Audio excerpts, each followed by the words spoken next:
Okay, so before we get into the text, I actually want to go over some of your amazing questions and discomforts. So we're doing Genesis 1 and 2 today.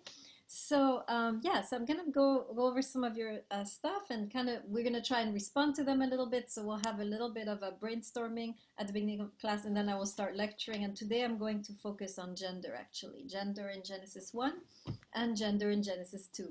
So we're gonna really be focusing more on that thing. But you guys are bringing up other points which are also interesting. So yeah, some first person I was reading was Anderson. So you make a really interesting point that there are connections between this narrative of creation and the Egyptian, right, narrative.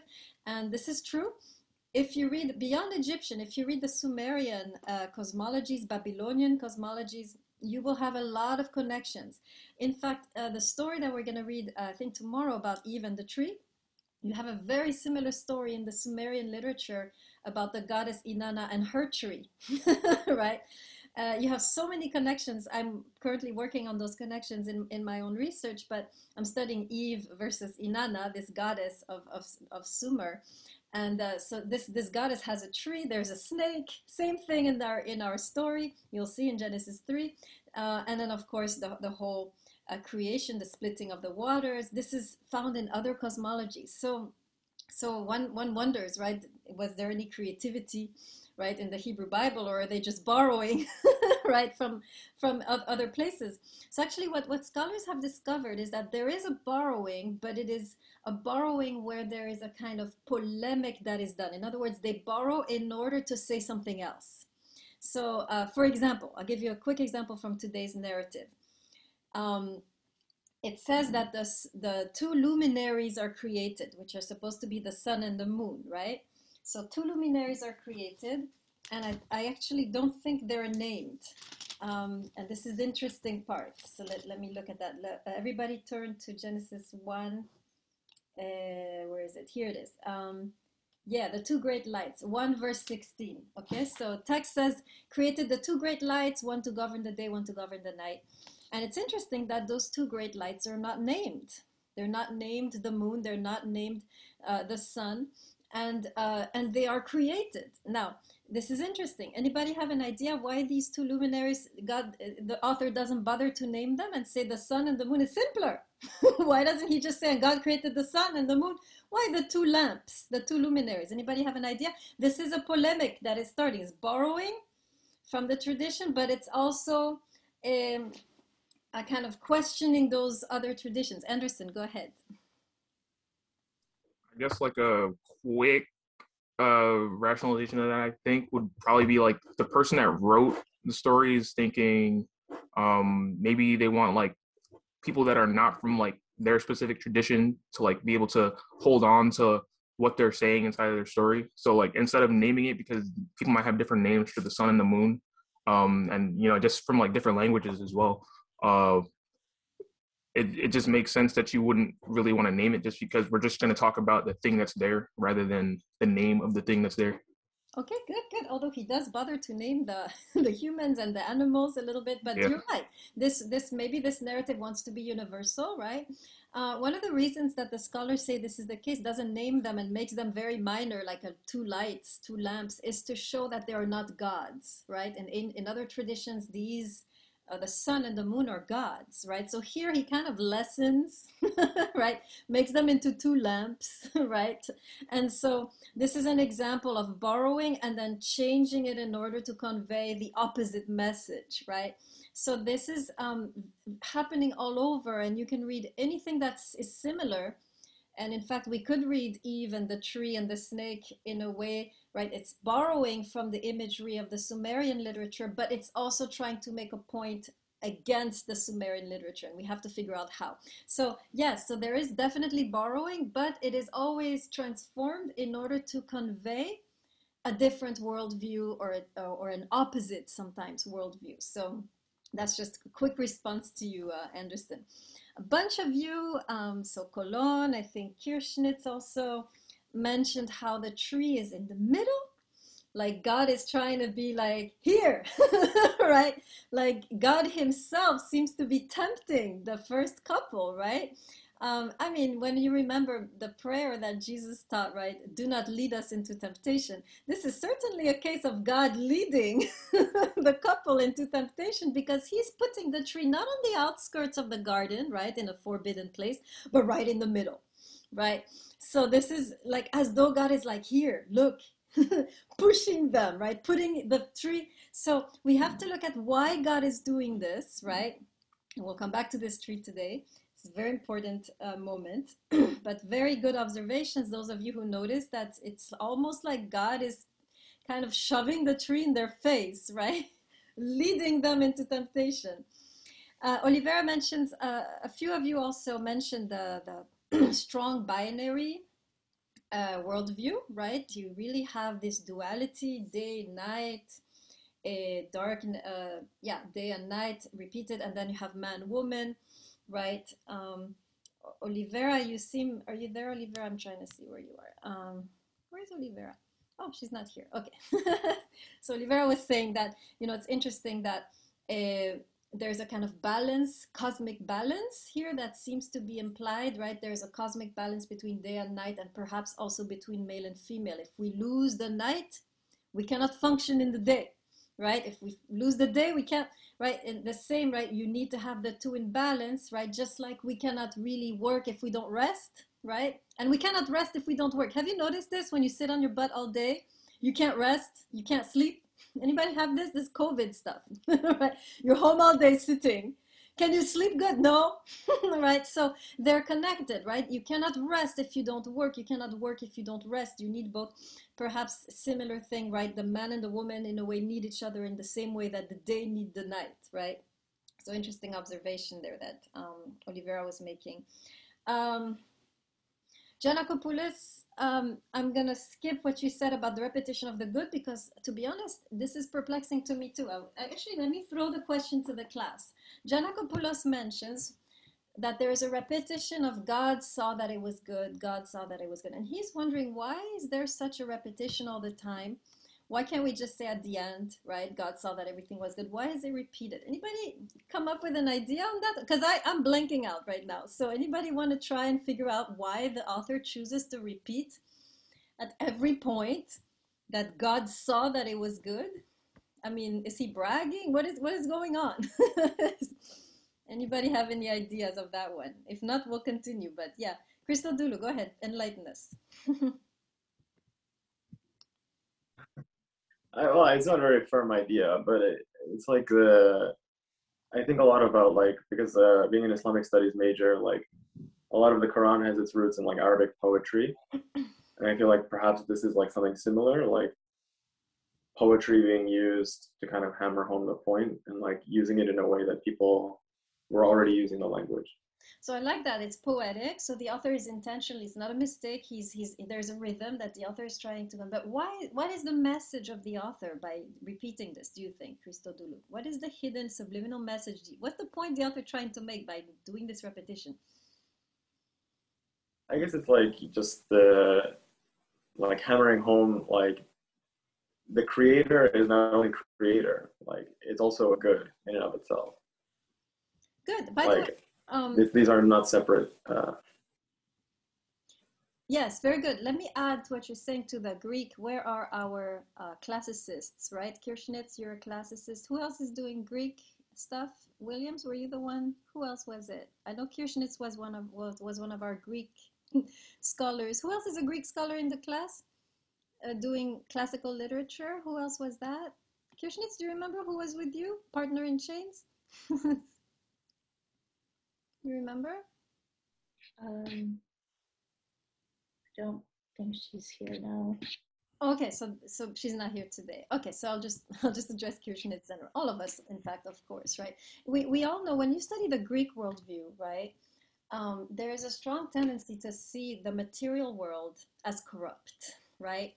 And we have to rise above the material world in order to reach God or a higher state of being, right? One of the best examples of this is in the Symposium by Plato, right? In the Symposium, you have a higher love and a lower love that are described, right? And the lower love is when you love just the body of the person, right? But the higher love is when you rise above the body and love the soul or the spirit or especially the intellect of that person, right? So this is this little snippet in the Symposium by Plato gives you an idea of the Greek worldview, how for the Greeks, the whole material realm, right, everything that pertains to our senses, our bodies, is considered corrupt, right? And we have to constantly rise above that in order to reach the highest state of our being. Now, this translates, by the way, in morality, in ethics, right? We constantly have to fight against our desires. We have to fight against our passions. We have to control our flesh, right? I'm just giving you the terminology of Western moral philosophy, starting with Paul, right? Who is the first Christian theologian. Fight against the flesh, all the way to the medievals, where you're fighting against the passions, all the way to Nietzsche, who finally debunks this, right? And says, why should we fight against our flesh? Our flesh is good, right? So this is really, I mean, I know the author is not thinking of Greek thought because this text was written way before the Hellenistic time, but it's an interesting contrast that you will see over and over again, that Hebrew thought is very much sympathetic to the material realm and to human desire, especially. And I'm saying this because one of you, I think it was, who was it? It was very interesting. Where are you? Yes, it was O. He mentioned how there is something here about human desire, which is perhaps being said. Whether it's good or bad, we're going to find out in a bit when I talk about O's part, right? So just want you to jot down, right? Very interesting contrast here with Greek thought, right? Since class is ultimately Plato and the Bible, so I'm throwing in a few Plato in there, right? That for Platonic thought, the world is corrupt, and we have to rise above the world, fight against the world to become a good person. Whereas in the Hebrew context, it's the world is good, and therefore entering the world is considered to be the place where we encounter our highest selves, by entering the world, not by escaping the world. That's where we encounter our highest selves. And we're going to see this idea over and over again. This idea of penetrating into the world, the deepest possible, is where we find our highest selves, is where we find God, not by leaving the world and separating from the world. That is a Greek construct, right? This idea of separating from the world. Okay, so that was interesting. Interesting idea here that you've given me, both Giannakopoulos and Christodoulou. Okay, Butterfield. Butterfield, is that it? Yeah. I'm gonna be calling you Buttercup, Butterfield, but I'm gonna mix you up, but I said it right today. Okay, so Butterfield says something really interesting, which I want to stop on really quick because I think it's interesting.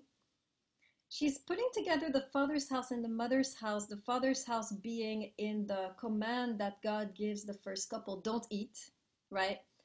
And then you have the mother's house where God is, giving them everything else to eat, right? So she's asking, which is an interesting question, what is the connection between not eating and the capacity to receive what God has given us? Anybody have thoughts on this? This is an interesting idea. What's the connection between being able to abstain from eating, from not eating, between that, the ability to do that, and the ability to receive from God? So I'm curious if anybody has any thoughts on this. I haven't thought about it too much either, but I think it's a really good question. Williams, go ahead. Wouldn't it be about the exchange and how in most Hellenist, monotheistic religions, they ask you to take on a period of fasting so that you can receive God's light. So I think it's something like that. It's like the origin of that type of fasting where God's light comes into you because you're fasting from taking on worldly desires, almost like a pre-ritual to Lent or something that inspired Lent rituals. So the ability to fast, to make yourself receptive through fasting, through not doing, right? And then you can receive better, right? I like that a lot. That's very interesting. Another way to put it is that not doing is interrupting the grasping that we have. I want. And once we stop grasping, then we can receive. Write this down because we're going to see the same idea in the book of Ecclesiastes. Book of Ecclesiastes actually is built on Genesis 1 and 2. You have a lot of echoes between Ecclesiastes and Genesis 1 and 2, which is why I'm starting with this book, right? So let me say that again, right? Not eating, meaning not grasping, taking whatever you want, right? Not being in this state of, I have to have this, right?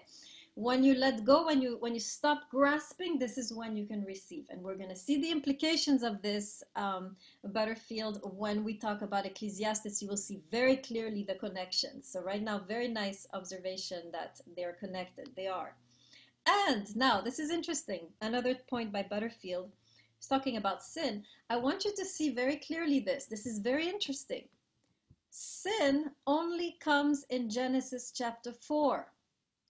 No sin in Genesis 1 to 3. Are you getting this? This is powerful, right? Meaning there is no original sin, at least not here. Original sin is in Genesis 4. What is happening in Genesis 4? Anybody know? This is the first time the technical word for sin is used in Genesis 4, not before. Anybody remember what happened in Genesis 4? What was the sin? Yes. Oh, go ahead. Is it Cain and Abel? Yes. What Or happened? no? What happened? What was I the sin? forgot which one's which, but he kills his brother because of Yes. the fruits. This is the first sin, is when Cain kills Abel. Before this, we have no sin. We have transgression, but it's not sin. In other words, and this is so interesting, I really want you to write this down, that when Eve takes the fruit, it's not considered a sin. It's considered a transgression. She's doing something else than what she's been told, but she's not sinning. Okay, so this is interesting because it's shedding a whole new light on this drama, right, that is being played at the tree, meaning God is not condemning Eve as a sinner. And when she takes the fruit, she does not sin. It's something else that's taking place. It's a movement in the plot, right? But it's not considered a sin. You do not have the word for sin until the first murder, right? Okay, I see a couple hands. Let's see, Rudolph and then Williams. Go ahead.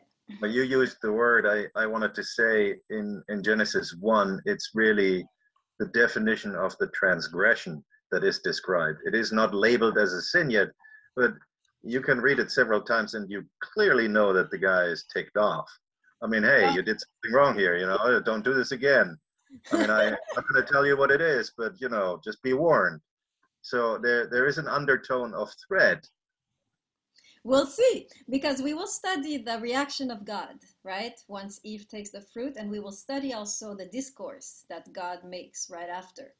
The so-called curse, right? I'm calling it so. Well, it's already there. I mean, he says, look, because you did this, now you're going to have a lot of children. And you're going to have to bear the trouble with them. That's what you draw on to you.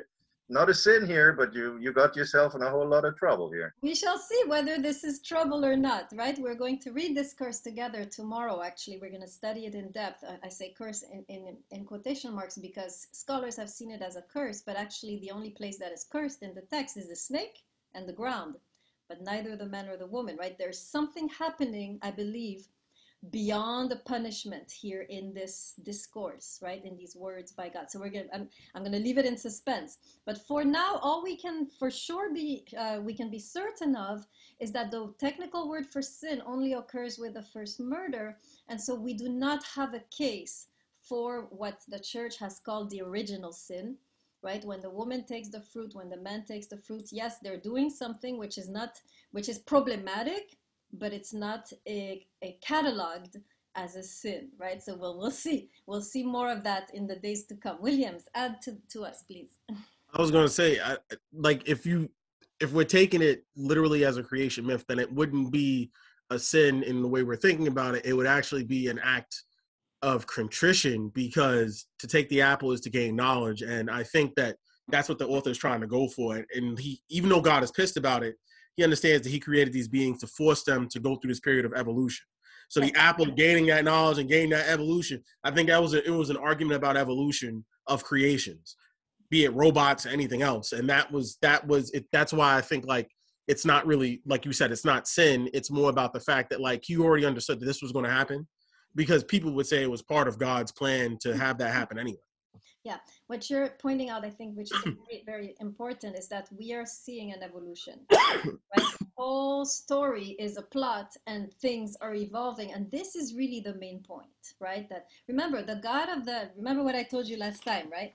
the God of the mother's house in this text, right, is not about sin, is about human individuation. So God here is partnering, and we're going to see when we get in the text, partnering with the human couple in their evolution, in their becoming, right? And so so just dropping this idea that we'll come back to it, but just dropping this idea that we don't yet have the notion of sin until Genesis 4, right? And we have instead drama, right? We have plot development, right? Okay, a few more things quickly, Williams. You're mentioning again this duality. You're problem. How's the word? You're making it problematic, right? In the world we live in, it's true, right? The binary has become has become an insult, right? So tell us a little bit, or would anyone want to respond to his criticism, right? Of everything being in twos, right? Nowadays, this is out of fashion, right? This is out of style to say there is this and this and this and this. So how can we redeem this text in the face of today's more fluid, more diverse view of human diversity, right? Anybody want to, Williams, you can also respond to yourself.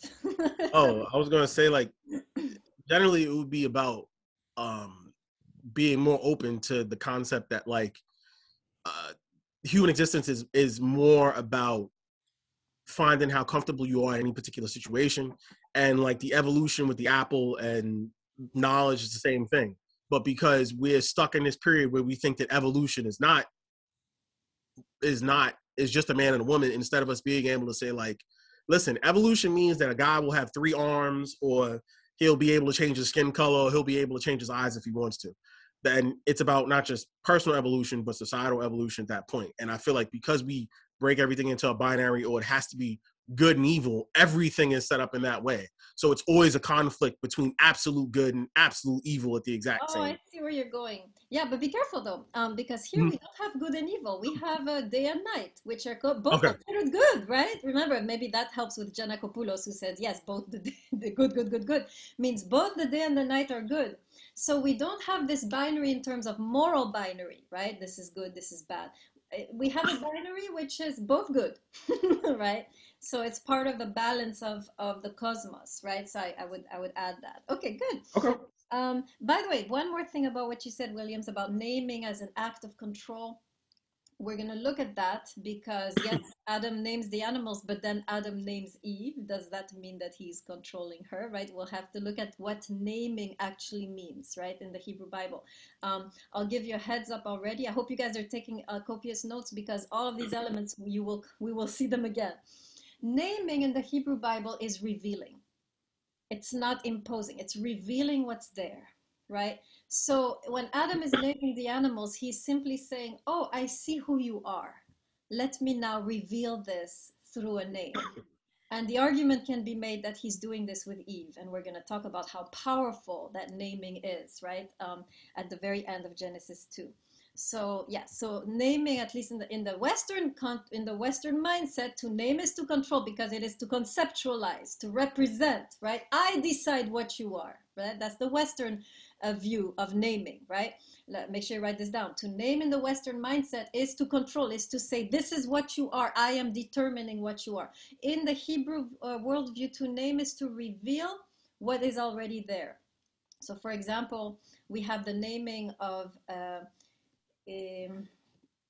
Moses, right? This is simply revealing the destiny of Moses, right? Or naming of Jesus, right? We are just revealing the destiny. We are not imposing it, right? It's already there. And the naming is a revelation of what that destiny is. It's not an imposition. Rudolph, go ahead. So when you are revealing one's name or one's definition, are you not making yourself more important than that instance or that person as the revealer? Yes. Not being the revealed. This is such a good question because what we're going to learn in the Hebraic mindset is that we need the other to become. So I cannot by myself become who I was meant to be. Other people have to see it in me and have to build this destiny in me. So in the Hebrew view of individuation, right? You individuate at the contact of other people, not apart from other people. So it's the idea that I cannot be me unless you are revealing or helping my growth or allowing my growth, right? And we'll see this here with the man and the woman, how together they reveal each other, right? So so the fact that we need others to become doesn't mean that they're superior, because they also need us to become, right? It is a relational view of subjectivity versus an individualistic view of subjectivity that the West has, right? So that the other is helping you become is not a hierarchy, because you are also helping them become, right? Does that make sense, Rudolph? Good. Yes, indeed. Thanks. Okay, great. So you guys are entering really, like, I'm throwing you in the waters of Hebraic thinking, right? It's already very fast. Okay, Butterfield and Giannakopoulos, and then we'll move on. I just wanted to just bring up one thing that I didn't write about in my response, but I was thinking about, it came up during this discussion, and now this is reminding me too. I've studied these chapters before in the context of environmental sustainability and what human dominion over the earth means. And I think that with the new context of the mother's house, that there's another layer that we can, when we're talking about the relation between Adam and Eve or humans and the earth, that we can understand that dominion might not necessarily mean full control or a higher power than, but we're kind of seeing, just as within the mother's house, God is caring and nurturing, that having dominion or having some sort of responsibility to reveal, it's kind of acting, allegorically as God acts to humans, humans act to the earth. And I just was reminded of that as we've been discussing this. Good. Let me add to your environmental issue. I want you all to go to Genesis 2, verse 15, when God tells the man, the translation is very bad. I don't know what you guys have, but what do you guys have? Verse 15. Let me hear some translations. I have to till and to tend, but I think you guys have something else. Mine says, "And the Lord God took the man and put him into the Garden of Eden to dress it and to keep it." Okay, good. Anybody has to subdue and to work and to take care? Good. Anybody have the word subdue? Some translations also have that one, right? To work and keep. Okay, good. Very good. So these two verbs, right, which often are seen as a way of mastering, right, nature. Actually, in the Hebrew, you have the word, I'll put it in the chat, the verb avad. So let me put that. Avad, which is actually, to translate it, can be to work, but also to worship. This is interesting. And then you have the verb shamar, which means to protect. So we actually have something very different than domination here in chapter 2. We have this notion of protecting the environment, straight up, right? Shomer, shamar means to protect, right? Avad, it means it's the work of a slave towards a master. Okay, so in other words, we are the workers or the slaves of nature, or we are the worshipers of nature. Same word in Hebrew for worship and work. So it can be to work the earth, but it can also be to worship in the sense of, recognizing the grandiosity or the awesomeness of the universe, right? So there's very interesting words here used that we have always, right? I think in the Middle Ages, we would translate this text to master and to possess, right? So very different text here, right? Very good. Okay, let me continue a little bit, because I do want to get into the lecture. I don't want to take too long for these comments, but I do want to bring them up. So let's see. We did Williams. I mentioned this notion of desire before, right? The notion that maybe human desire certainly is not seen as a sin in this context, because sin comes later with human rage and murder, right? But human desire for wisdom, not seen as a sin, right? I'll come back to that. Kirschnitz, very interesting. Two narratives, she notices, along with a couple more people. Genesis 1 and 2 seem to have been written by two different authors, and this is probably the case. We also have two different names for God in the narratives. I'll tell you which names. In Genesis 1, we have the name Elohim for God, right? But then it changes. In Genesis 2, we have the word, how do I get my equal? Adonai, the Lord God, right? In English, versus just God, right? So this is interesting. So scholars have interpreted this as follows. They have said Genesis 1, Elohim is the God, supreme God of the cosmos. So we have a more cosmic take on the creation of mankind. It's a kind of a bigger perspective, bigger lens. Genesis 2, we narrow it. And we have the Lord God, which is usually the God of relationship, the God of intimate encounter, the God of dialogue with humanity. Elohim is the creator, the judge. Adonai, or the Lord God, is usually in touch, talking, dialoguing, right? This is a reciprocal relationship. And so we have a kind of zooming in onto just, you're right, Kirschnitz, to say it's a zooming in onto day 6, right? We're going into the details of the creation of man and woman, which we didn't in the larger view. Everybody gets this distinction between Genesis 1 and 2? You can wave at me if you do. Just put your hand in the screen if you're following, right? This is just an interesting, very interesting observation. Yes, last comment, Christodulu.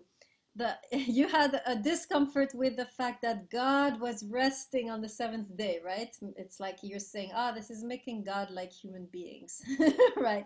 Anthropomorphic view of God. So let me explain this a little bit. I've been reading up on this too. It's a very interesting scholar whom you guys could read if you want to. His name is John Walton. I've been reading him in preparation for the class. He says something very interesting. He says the climax of the creation story, we have said, is the 6th day when man is created. That's not the climax. Climax is 7th day when God rests. So what is the meaning of this rest? So he actually says, and I agree with him, the creation story is the story of the building of space for God to dwell on the earth. The whole goal, right, is this climax where God doesn't just rest but dwells in the garden that he has made, right? In other words, the creation story is a kind of temple, right? Natural temple where we have this climactic moment where God actually makes his home in our world. And this is the highest thought of the story, according to John Walton. Not the creation of human beings, right? Not the creation of the world. Highest thought, the goal, the trajectory of the story is when God finally makes his home in the world. And then later on, it's the building of the temples that will make a home in the world. But here, this is God creating his own space. And the garden, actually, in the Near Eastern literature, each time you have this notion of a garden, usually considered to be the home of gods, right? Of the gods. So the author here is saying, this is the story of how God made his home in the world. Does that make sense? So beyond the creation of human beings, this is also the story of how God entered the world for the first time. And so the word rest here is a metaphor to imply God's making a home or a dwelling place, or, you know, sitting, right, in the world, making a space for himself in the world. This is crucial because if God is not in the world, it goes back to chaos, right? That's the idea. So does that help a little bit, Christodulu, with your concern? Okay, good. All right, this is so interesting, and you guys just really made the electricity in my brain go off. So really good comments. I think you guys are really on the right track with the way you're studying the text. This is excellent. Okay, so now what I want to do, let's see, for about the next half hour or so, I would like to go into the issue of gender in Genesis 1 and 2. And maybe we will skip the tree a little bit, but we will definitely talk about gender in Genesis 1 and 2. So I want to contrast, I'm going to make a contrast here between the Greek and the Hebrew view of gender. So I'm going to give you a short introduction on the Greek view of gender. Then we look at Genesis 1. Then we'll take a short break, and then we'll look at Genesis 2 view of gender, which is also very interesting. Okay, so I'm going to base myself on Aristotle, who is kind of, I'll just put him as a general, the face of Greek thought when it comes to gender relations. So if you read Aristotle, you're going to see that so make sure you write this down, because this is like, it feels like a really good potential test question, I'm just saying. So you know, Greek and Hebrew views of gender contrast, right? That would be great. Okay, so Aristotle says in several of his works, right, that the male and the female are made of different substances, and he's going to start by biological observations, which is what makes it so interesting, right? So he notices, remember Aristotle, he was a philosopher, but he was also a scientist, right? So he actually studied, to the best of his abilities, the biology of animals and human beings and so forth. And he noticed something which is true, which is that men and women have different body temperature. The males usually have a hotter body, and the females have a cooler body, right? So he's going to actually deduce a number of things from that, right? So first thing he's going to deduce, and then he's going to look at human morphology. He's going to look at the way the male body looks and the way the female body looks, right? And he's going to also deduce a few things. So he notices the male body kind of usually kind of shoots up like this. You have narrow waist, and then it gets broader, and if you follow, it continues like this, right? So the male body seems to be opening up to the heavens, right? Female body, narrow waist, and then goes out like this. Well, not all females, but some of us are blessed with the possibility of, right, of going from narrow to wide down to the earth, right? So just the morphology, he's noticing that the females are leaning towards the earth with their bodies, and the males are leaning, or rather moving up towards the sky, just by the male morphology and female morphology. So now combining these two, starting with the body temperature, he says, okay, so since the male is more energetic and the female is more cold, meaning less energetic, then surely the male should lead because has more spirit, right? And the female, because she has less energy in her body, she should follow because she's more slow, she's more passive, and the male is more active, right? And you can even look, I could help Aristotle, you know, with just the reproduction, right? The male is active, the female is receptive. Here's some more data for Aristotle to work with, right? So he's deducing, right, that because the male is more energetic, he should rule, and the female should follow, right? And then he goes further and he says, actually, just looking at the morphology, we see that the male is tending towards the heavens and the female is tending towards the earth. Therefore, the female is more earthy and the male is more rational. Okay? So because the male is tending outside of the earth towards the world of forms, towards reason, towards the sky, and the female is therefore more earthy, more emotional, more attached to the earth, right? So you can see, so now this will determine not only submission, but gender roles, right? Because the male is more spirited, he will be outside in the world, moving outside into the political sphere. That's his space, right? The female, because she's more restful, right, more earthy, she will stay in the home and take care of the kids, right? So the roles are determined in function of the morphology. It's intelligent. It's actually pretty smart, right? At least he has a basis for this, right? So let me summarize, right? The males more higher body temperature. They're more spirited. They're moving. Their body is going up. They're more rational. They're going out, right, into the public sphere. Female is more earthy, more slow, more sluggish. She stays at home, and in addition to this, she is to surrender or submit to the male, who is better enabled to make decisions because the male is rational and the female is emotional. Everybody got these distinctions? Beautifully said, no? Everybody good? Put your hand on the screen if you got that, you jotted this down, right? The Aristotle? Okay. Now we're going to see very different story here, right?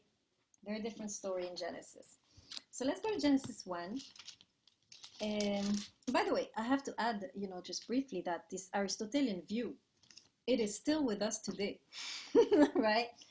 this view has crossed over the centuries in European thought. Even as early as the 20th century, you still have people saying that, you know, women should stay home because that's their morphology, their body, right, dictates to them they should stay home, and the men should go out because that's also their morphology. So we still have today these views, and also we still have today, especially in Christianity, the idea that the male should what's the word, rule over the woman, right? The man, and Paul actually uses a very Greek argument when he says, right, the male is the head.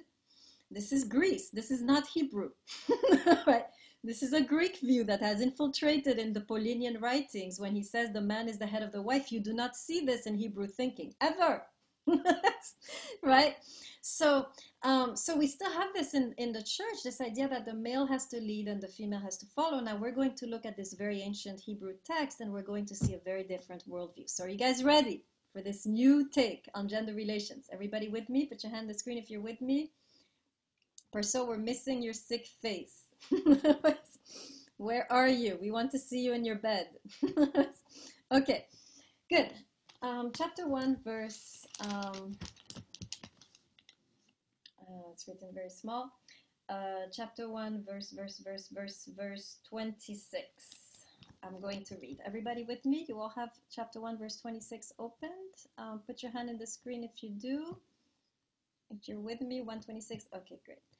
Okay, Perso is saying, oh, she's throwing up. Okay. Okay, we'll let Perso recover behind her camera. All right. 126. And the Lord God, and God said, let us make man in our image after our likeness. Okay, first thing we see here, first distinction with Greek thought. What is it? Can someone tell me?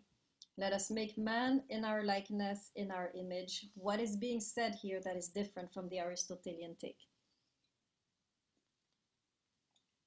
Tell me.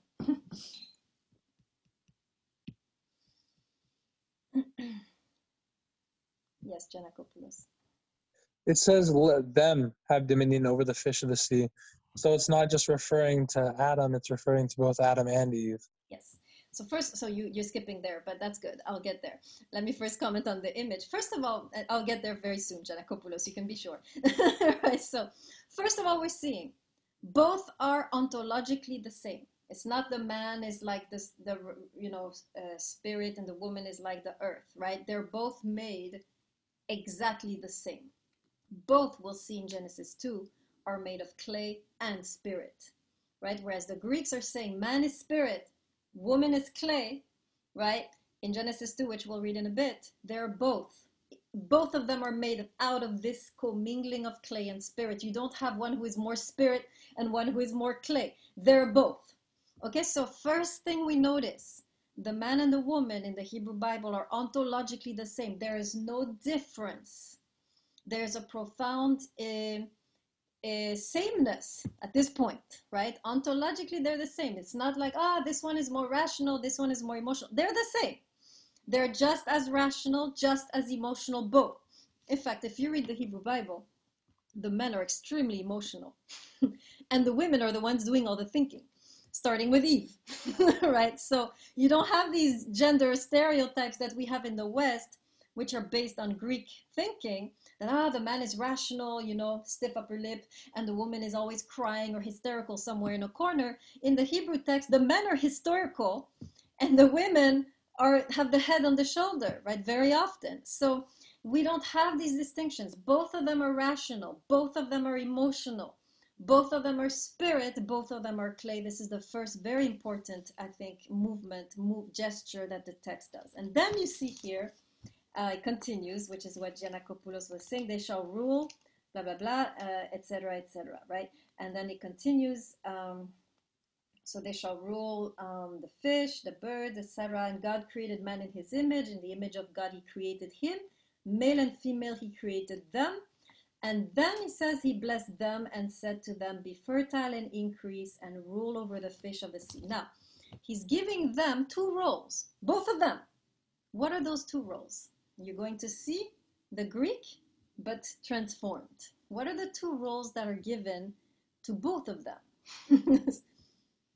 based on Genesis 1:27, 29, sorry, 29. What do you see?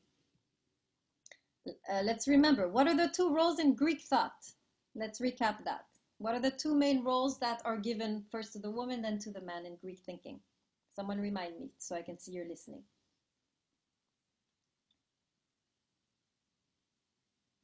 Where does the woman belong? Where does the man belong according to Greek thinking? Yes, William. Man is supposed to work and the woman is supposed to be at home. Yes, man in the political field, right? Outside, public sphere, woman at home, right? Now, look at this text. This is so powerful. I noticed this just a few years ago. God is saying, be fertile, increase on the earth. What part is this? Home or public? Be fertile.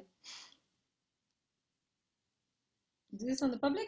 Or Isn't that home? Okay, yes. No, it could be. Right? Oh, This is a home. Be fertile yeah. and increase. It's talking about offspring, family, children, home, right?